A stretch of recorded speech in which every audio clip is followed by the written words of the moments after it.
Hey everybody, it's John Reinhardt here with Reinhardt Group LLC. I do apologize for my brief hiatus from YouTube here. I have been working so hard on getting my invention patented, and I have been learning a lot. And that is what I'm here to share with you today. So I didn't know anything about getting an invention patented, but I'm very close to actually doing that. So let me tell you a little bit about how things work here in the United States with getting an invention patented.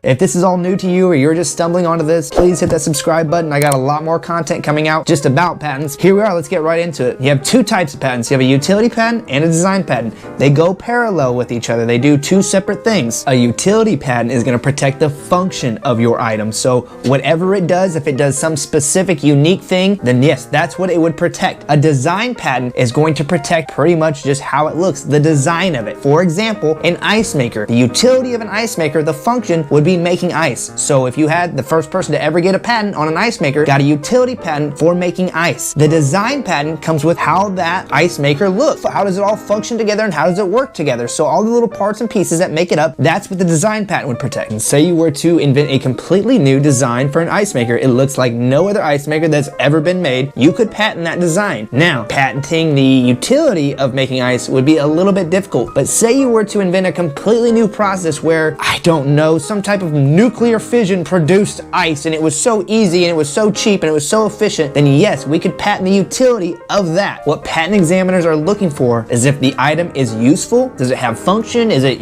can you use it, and does it work? Is it novel? So is it new? Is it something that, nobody's ever seen before? And is it non-obvious? Did you just take someone else's invention and make a very obvious adjustment to it to create something new? That's what they're gonna look for. Getting back to talking about a utility versus a design patent, the utility patent can be broken down into two different types, a provisional and a non-provisional. A provisional utility patent is good for 12 months. A non-provisional utility patent is good for 20 years. The reason you would want to go with a provisional utility patent is if there are maybe some slight design changes you think you might make, if you would like to raise some funds, find some investors for your invention, or if you just want to keep doing some research on any other inventions that are similar to yours called prior art. A non-provisional utility patent, like I said, good for 20 years. This is the big boy. This is when you're ready to really set things in stone. There's no other changes that you're going to make, and you are financially ready to take on this responsibility because you're looking at anywhere between $5,000 to $15,000 probably to get your utility patent ready and good. And now a design patent, there's only one type. It's just one design patent. It protects for 15 years. You do not have to file a utility patent when you file a design patent. Getting back to the ice maker situation, if you have something that is very brand new as far as design goes that makes ice, you can get a patent on the design, but you probably can't get a utility patent on making ice because it's already out there. And deciding whether or not you're going to file a utility patent is probably going to be one of the most difficult things that you're going to do throughout the process here. Just be honest with yourself. Is there utility to your invention that is not like any other utility from any other invention? And if you genuinely believe that you have utility that no other invention has, then push.